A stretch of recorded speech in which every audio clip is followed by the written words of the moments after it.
उत्साह कथाएं चैनल में आपका खूब खूब स्वागत है। आज की प्रस्तुति कली हनुवाणी अध्याय 10 अदृश्य 4 भाग 8। चित्त काया लीक से हटकर इच्छाएं करती है। चिरंजीवी गुरु ने कहा, ये इच्छाएं बहुत अच्छी अथवा बहुत बुरी हो सकती हैं। क्या आपने कभी नायक की तरह कारनामे करने की इच्छा की है? क्या आप संभव और अवास्तविक परिदृश्यों की कल्पना करते हैं जिनमें आप नायक बनकर जनता की रक्षा करते हैं? आपने कभी योग शक्ति से बहुत सारी संपत्ति प्राप्त करके उसका गुप्त दान करने के बारे में सोचा होगा। आपने अपने प्रियजनों को अकल्पनीय शारीरिक और मनोवैज्ञानिक सुख देने की इच्छा की होगी। आपने मानदंडों और परंपराओं के विरुद्ध विद्रोह करने की इच्छा की होगी। उर्मी ने कहा, देव, ये सब चरम इच्छाएं हैं। ऐसी इच्छाएं कभी कभी जन्म लेती हैं, तो क्या इसका अर्थ है कि साधारण जीवन में चित्त काया की कोई भूमिका नहीं है? चित्त काया आपके साधारण जीवन में महत्वपूर्ण भूमिका निभाती है, हनुमान जी ने बताया। हाँ, ऐसा बहुत कम होता है कि चित्त काया अपनी चरम इच्छाओं को आगे लाए। वह बस अन्य कायाओं द्वारा की गई इच्छाओं का पीछे से समर्थन करती है।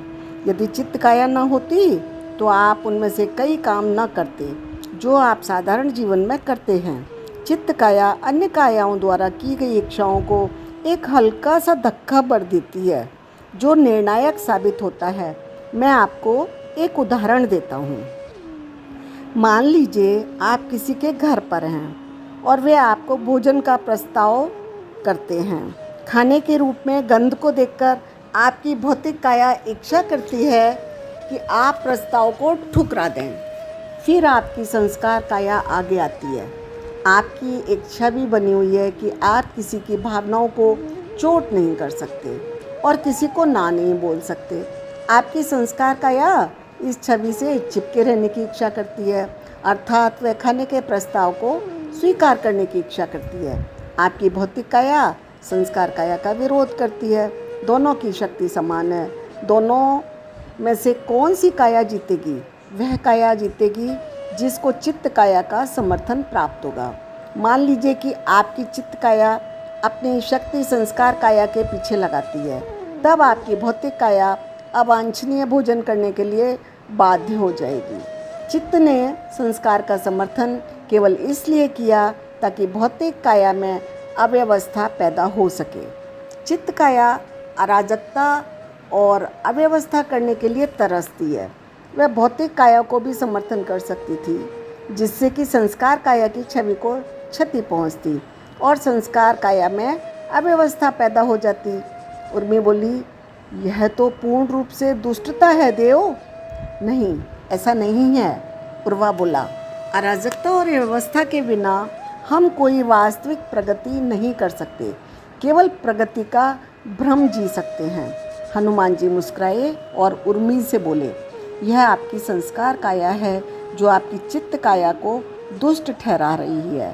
पूरी सभा को संबोधित करते हुए हनुमान जी आगे बोले, चित्त काया जो भी इच्छा करती है शुद्ध मंतव्य के साथ करती है। आपकी अन्य 4 कायाओं की तरह चित्त काया भी आपके किरदार को पूर्ण करने का प्रयास करती है। उसका वास्तव में मानना है कि पूर्णता की राह अव्यवस्था और अराजकता से होकर जाती है। हाँ, चित्त काया यदि इतनी शक्तिशाली हो जाए कि अन्य कायाएं उसकी इच्छाओं का विरोध न कर सकें, तब किरदार बहुत शीघ्र नष्ट हो जाता है। और यदि चित्त काया अत्यधिक कमज़ोर होकर प्रतिबंधित हो जाए तो अन्य 4 कायाएं किरदार को एक ही वृत्त में घुमाती हैं। इससे यह भ्रम होगा कि किरदार प्रगति कर रहा है, परंतु वास्तविक प्रगति नहीं होगी। प्रगति तब होती है जब आपकी चित्त काया और संस्कार काया के बीच संतुलन होता है। नई खोजें तब होती हैं जब चित्त को अज्ञात के अंधेरे में कूदने की स्वतंत्रता हो, परंतु संस्कार की रस्सी से बंधे रहकर।